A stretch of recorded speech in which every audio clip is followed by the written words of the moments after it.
Hollywood has seen its fair share of feuds and rivalries, but few were as intense and deeply personal as the hatred Montgomery Clift harbored for Frank Sinatra. This was not just professional jealousy or a clash of egos. This was something darker and more profound. Two of the biggest stars of their generation could not stand to be in the same room together. What caused such burning animosity between these iconic figures? The answer lies in a web of betrayal, cruelty, and fundamental differences in character that would define both their careers and their legacies. This is the untold story of Hollywood hatred at its most raw.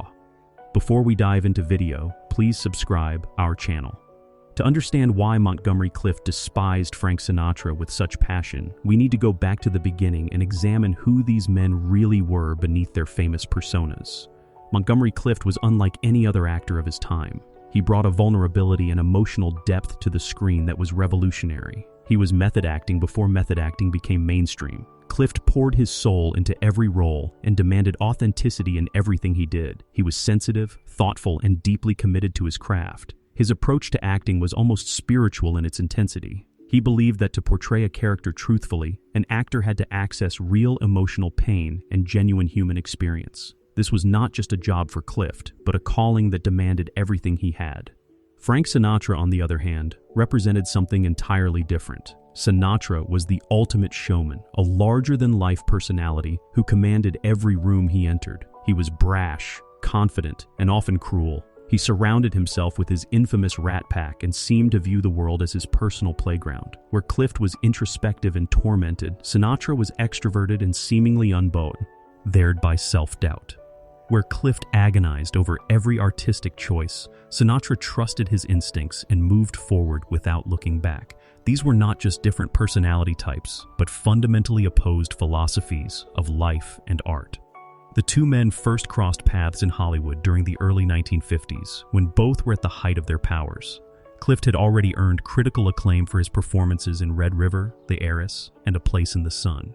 He was considered one of the finest actors of his generation, possibly of all time. Critics wrote about him in reverential terms, comparing him to the great stage actors of previous generations.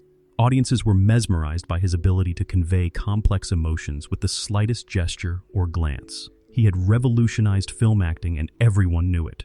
Sinatra was transitioning from a singing career into serious acting and was hungry to prove himself as more than just a crooner. His singing career had hit a rough patch. The Bobby Soxers who had screamed for him in the 1940s had moved on. His marriage to Ava Gardner was tumultuous and publicly messy. He needed From Here to Eternity, not just as a career boost, but as a form of redemption. He needed to prove to the world, and perhaps to himself, that he was more than a faded teen idol. Their worlds were bound to collide eventually, and when they did, the results were explosive.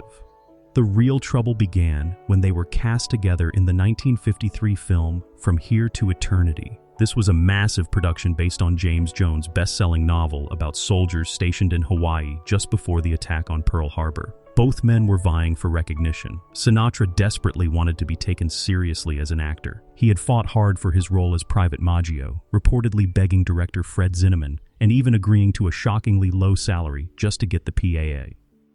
He saw this film as his chance at redemption after several difficult years in his career.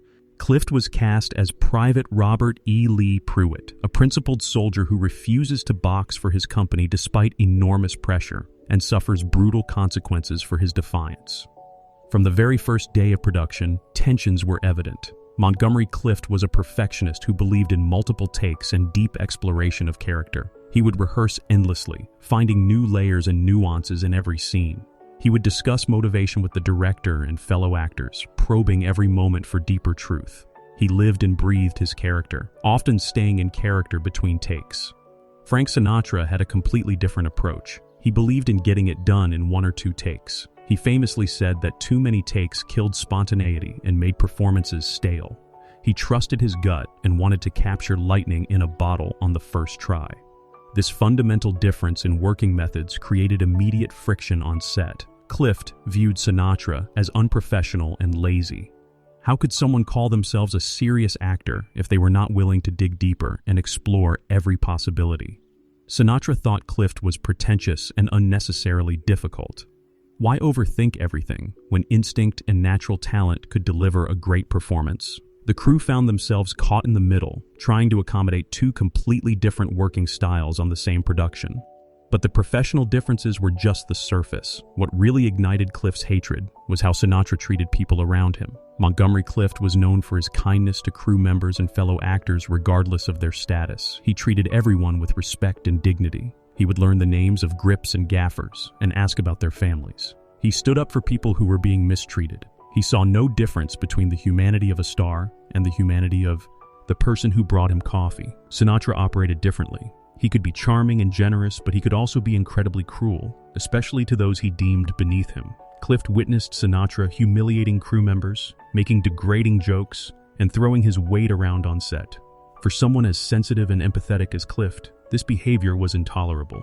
There were specific incidents that deepened the animosity. During one particular scene, Sinatra made a disparaging comment about Clift's acting style in front of the entire crew. He mocked the way Clift prepared for scenes, suggesting it was all nonsense and self-indulgent. He called it actor's neurosis and implied that real talent did not need all that preparation. For Clift, who took his craft more seriously than anything else in his life, this was a profound insult. He did not respond in the moment, but those who knew him said he never forgot it.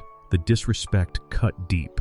It was not just criticism of his work, but a dismissal of everything he believed in and stood for. Another major source of conflict was their treatment of women. Montgomery Clift, despite struggling with his own sexuality in an era that demanded he hide it, was always respectful and protective of the women in his life. He had deep friendships with actresses like Elizabeth Taylor and Shelley Winters who trusted him completely and valued his emotional support.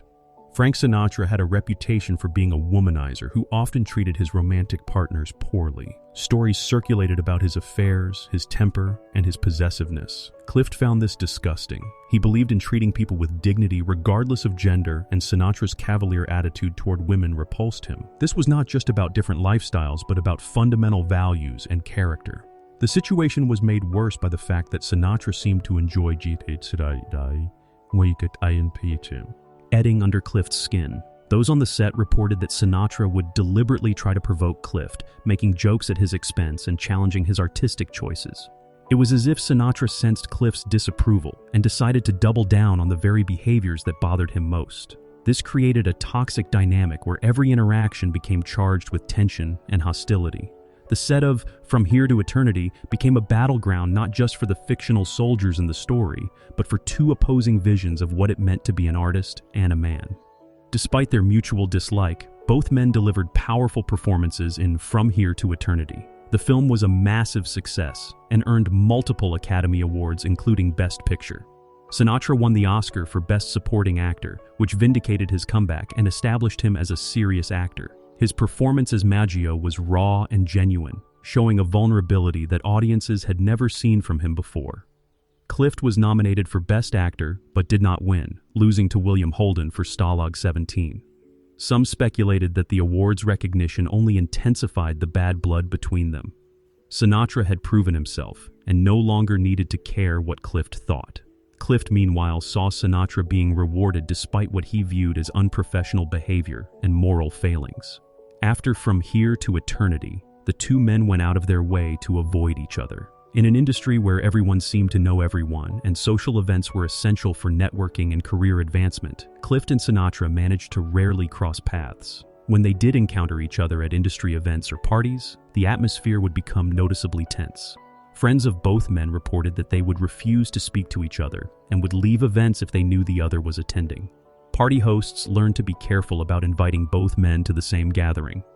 Montgomery Clift confided in close friends about his feelings toward Sinatra. He did not just dislike him professionally, but seemed to view him as representing everything wrong with Hollywood and celebrity culture. Sinatra was all surface flash and ego with no real depth or authenticity. He used his power to bully others and his talent to excuse his bad behavior. He surrounded himself with yes-men and sycophants who enabled his worst impulses. For Clift, who struggled with fame and often felt alienated by Hollywood phoniness, Sinatra was the ultimate symbol of everything he despised. He represented the corruption of art by commerce and ego, the triumph of personality over substance.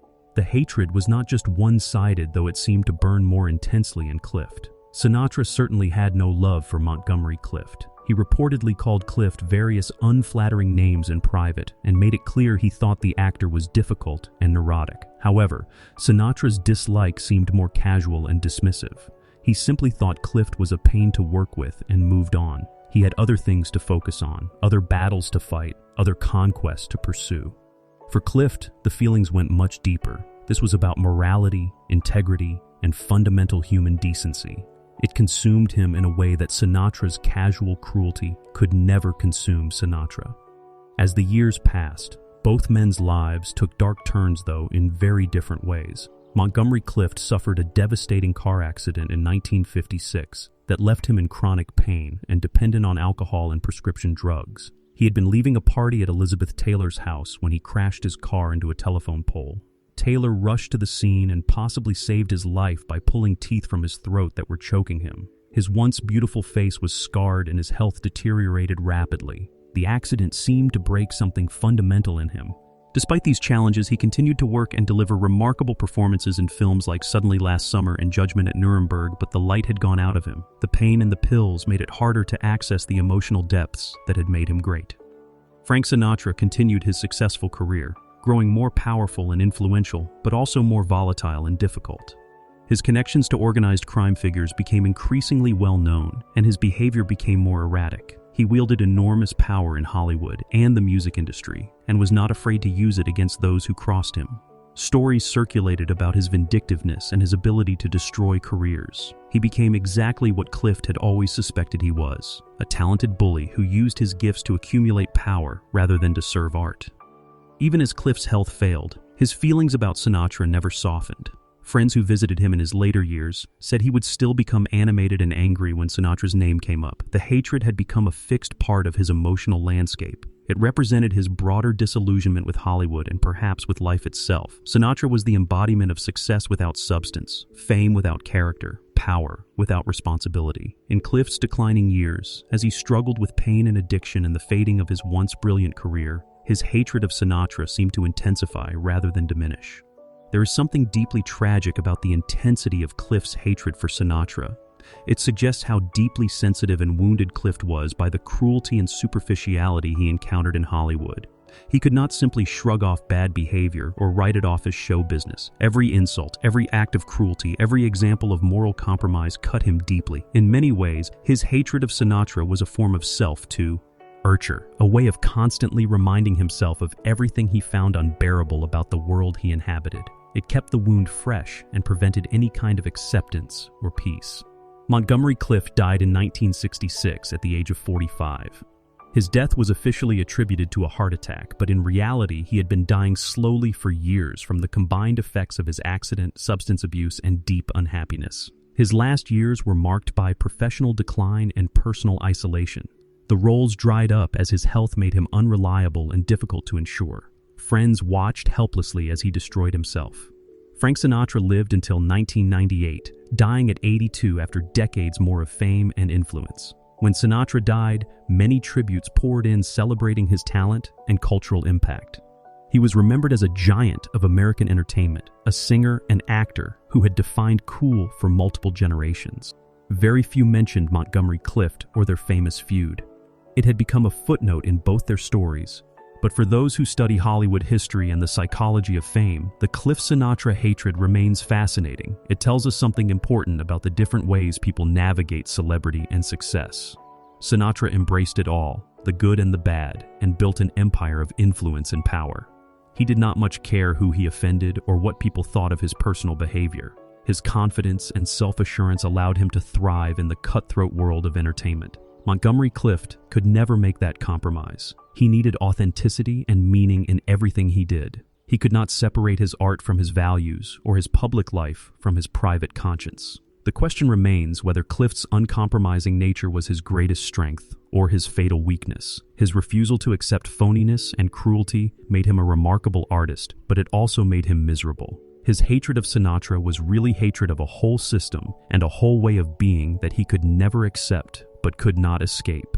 Sinatra, meanwhile, thrived precisely because he could navigate that system without being destroyed by its contradictions. He played the game and won by every conventional measure of success. There are lessons here for anyone trying to maintain their integrity in a corrupt or superficial environment. Clift's approach was to hold tight to his values and judge harshly those who violated them. This kept him morally pure, but isolated and angry. Sinatra's approach was to play the game by its own rules and not worry too much about the moral dimensions. This brought worldly success, but at what cost to his soul? Different people will answer that question differently based on their own values and priorities.